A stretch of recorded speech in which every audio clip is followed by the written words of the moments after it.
Hello everyone, আসসালামু আলাইকুম। আশা করি সবাই অনেক বেশি ভালো আছেন। আলহামদুলিল্লাহ, আমিও ভালো আছি। আজকে আপনাদের সাথে শেয়ার করতে যাচ্ছি খুবই টেস্টি এবং হেলদি একটি স্যুপের রেসিপি। আর সেটি হচ্ছে চিকেন ভেজিটেবল স্যুপ। আপনারা এই স্যুপটি খেতে পারেন ডিনার বা লাঞ্চে। এটি একটি ফুল মিলও বলতে পারি আমরা, কারণ এখানে আছে ভেজিটেবল, চিকেন, এগ। অনেক বেবিসরা আছে যারা সবজি খেতে পছন্দ করে না, তাদের যদি আমরা এভাবে স্যুপটি বানিয়ে দিতে পারি তাহলে ওরা খুব পছন্দ করে খাবে, সেই সাথে ওরা পুরোপুরিভাবে পুষ্টিটাও পেয়ে যাবে। তাহলে কথা না বাড়িয়ে শুরু করছি।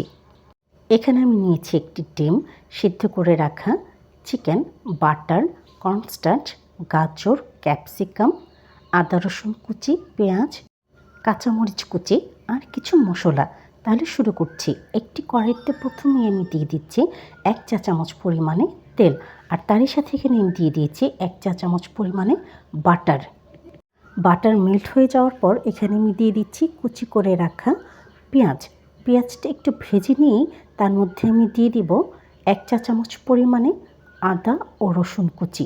এই আদা ও রসুন কুচি দিয়ে আমি আরও একটু ভেজে নেব, যাতে করে তা থেকে কাঁচা গন্ধটি চলে যায়।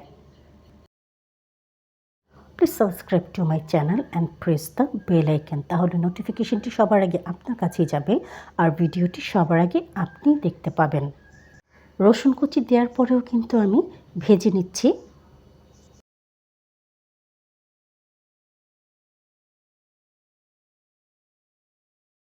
এবার এ পর্যায়ে এখানে আমি দিয়ে দিচ্ছি চপ করে রাখা গাজর।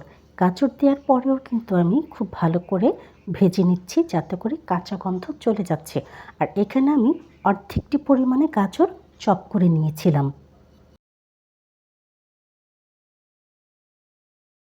আর তার সাথে এখানে আমি দিয়ে দিচ্ছি অর্ধেকটি পরিমাণে কুচি করে রাখা ক্যাপসিকাম। ক্যাপসিকাম দেওয়ার পরও আমি একটু ভেজে নিচ্ছি।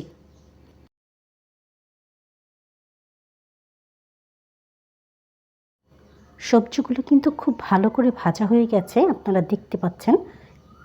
এ পর্যায়ে আমি এখানে দিয়ে দিচ্ছি পানি। এখানে আমি 4 কাপ পরিমাণে স্যুপ তৈরি করেছিলাম।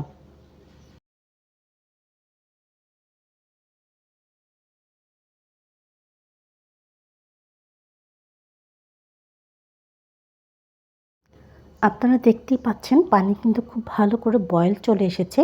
এ পর্যায়ে এখানে আমি দিয়ে দিচ্ছি সেদ্ধ করে রাখা চিকেন। চিকেনগুলো কিন্তু সেদ্ধ করে শ্রেড করে রাখা ছিল। এবার এখানে আমি দিয়ে দিচ্ছি পরিমাণ মতো লবণ, তারই সাথে দিয়ে দিচ্ছি 1 চা চামচ পরিমাণে চিনি, হাফ চা চামচ পরিমাণে গোলমরিচের গুঁড়ো ও হাফ চা চামচ পরিমাণে আজইনোমোটো বা টেস্টিং সল্ট, আর 3 থেকে 4টি কাঁচামরিচের কুচি, আর তারই সাথে 1/4 চা চামচ পরিমাণে সয়া সস। আর এবার এখানে দিয়ে দিচ্ছি একটি ফ্যাটানো ডিম।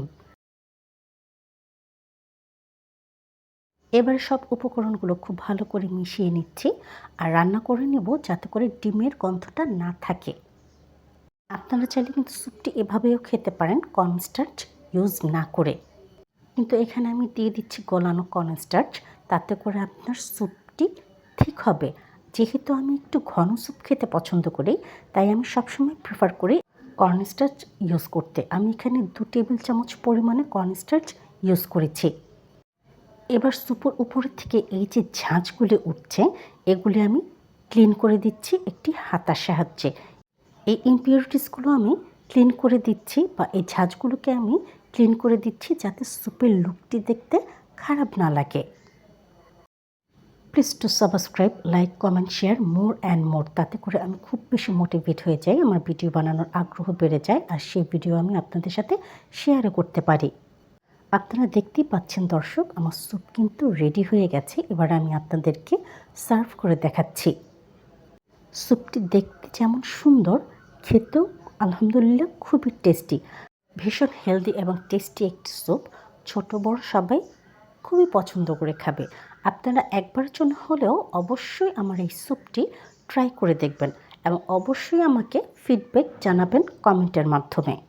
যদি আপনাদের আমার এই ভিডিওটি ভালো লেগে থাকে, তাহলে অবশ্যই সাবস্ক্রাইব করে দিবেন আমার ইউটিউব চ্যানেলটিকে, ফলো করে দিবেন আমার ফেসবুক পেজ ও ইনস্টাগ্রাম আইডি তিনাস কিচেনকে। সাথে থাকার জন্য ও পুরো ভিডিওটি দেখার জন্য সবাইকে অনেক ধন্যবাদ। ইনশাল্লাহ দেখা হবে পরের কোনো নতুন ভিডিওর সাথে।